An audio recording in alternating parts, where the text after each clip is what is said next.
Hi guys, నేను ఒక tip చెప్తున్నాను. ఇందులో మన సిల్క్ బ్లౌజెస్ కానీ డ్రెస్సెస్ కానీ ఏమైనా సిల్క్ క్లాత్లో ఇలా పాలిస్టర్ క్లాత్లో కుట్టినప్పుడు మనకి లైనింగ్ అనేది కాటన్ వేసినప్పుడు ఇది నిలబడదు, దీని మీద జారిపోతూ ఉంటుందన్నమాట.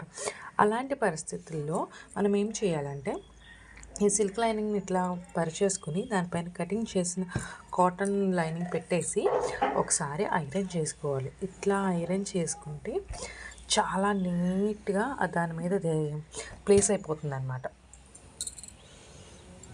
ఇలా నెక్ షేప్ దగ్గర ఇంకా పర్ఫెక్ట్గా చేసుకోవాలి. మనకి ఇంకా నెక్ ఇంకా స్టిఫ్గా నిలబడాలి అనుకుంటే కనుక మనం బక్రం కూడా యాడ్ చేసుకోవచ్చు.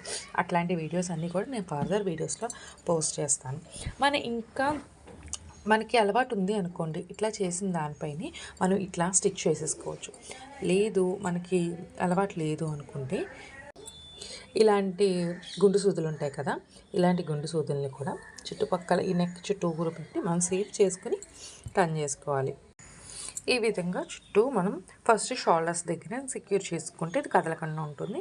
దాని తర్వాత మనం కుట్టు వేయడానికి సరిపడగా గ్యాప్ ఉంచుకొని దూరంగానే పెట్టుకోవచ్చు, లేదా మధ్యలోనైనా పెట్టుకోవచ్చు. ఈ విధంగా చుట్టూరు పెట్టుకోవాలి. పెట్టుకున్న తర్వాత మనం ఇక్కడి నుంచి ఒక పాదం వరుస దూరంతో కుట్టు వేసుకుని టర్న్ చేసుకుంటే మనకి నెక్ నీట్గా వచ్చేస్తుంది.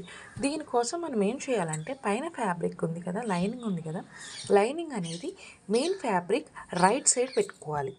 రైట్ సైడ్ పెట్టుకుని ఐరన్ చేసుకోవాలి. రైట్ సైడ్ పెట్టుకుని ఐరన్ చేసుకోవడం వల్ల ఇది తిప్పినప్పుడు రైట్ సైడ్ పైకి వస్తుంది, లైనింగ్ లోపలికి వెళ్ళిపోతుంది. అది రాంగ్ సైడ్ పెట్టుకుంటే తిప్పినప్పుడు రాంగ్ సైడ్ పైకి వస్తుంది అనమాట. మీకు అర్థమైంది అనుకుంటున్నాను. అర్థమైతే నా ఛానల్ని సబ్స్క్రైబ్ చేసుకోండి, లైక్ చేయండి, ఫార్వర్డ్ చేయండి. ఇటువంటి టిప్స్ వీడియోస్తో చాలా వస్తాయి. ఇప్పటి నుంచి అన్నీ పోస్ట్ చేయడానికి ట్రై చేస్తాను. అర్థమైంది కదండి. రాంగ్ సైడ్ రైట్ సైడ్ మనం లైనింగ్ని పెట్టుకొని టర్న్ చేసుకున్నప్పుడు రైట్ సైడ్ మనకి పైకి వస్తుంది. Thank you for watching.